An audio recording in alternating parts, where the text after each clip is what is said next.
Jonty को paint करना पसंद था।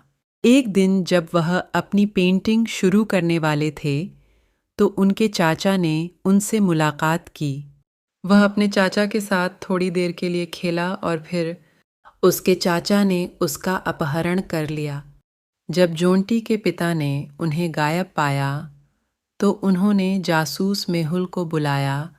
मेहुल ने अपराध स्थल का विश्लेषण किया और कहा कि आपके एक मित्र या रिश्तेदार ने जोंटी का अपहरण कर लिया है।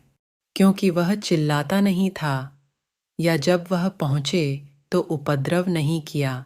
जोंटी ने अपनी पेंटिंग में एक सुराग छोड़ दिया। मेहुल ने जोंटी के चाचाओं के 3 को संदेह किया। सुराग को देखते हुए क्या आप अनुमान लगा सकते हैं कि उनमें किसने जोंटी का अपहरण कर लिया है?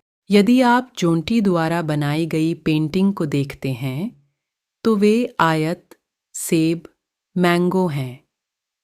ये रैम के शुरुआती हैं। उसने जोंटी का अपहरण कर लिया।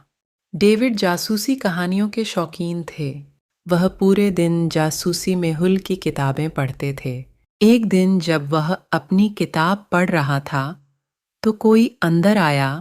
उसने डेविड के साथ बहस की, उसे सिर में मारा और उसका अपहरण कर लिया। जासूस मेहुल को इसके बारे में सूचित किया गया था और वह तुरंत डेविड के घर पहुंचा। मेहुल को डेविड की किताब में एक नोट मिला। फिर उन्होंने घर में 3 लोगों से पूछताछ की। पत्नी, मैं सुबह से अपने कमरे में हूं, आज अपने अध्ययन में नहीं है। नौकरानी, मैं उसे चाय देने के लिए सर के कमरे में गया और उसे गायब पाया। जब मैंने तुम्हें बुलाया तो बेटा, मैं अपने पिता से बात नहीं करता। मैं कभी उसके कमरे में नहीं जाता।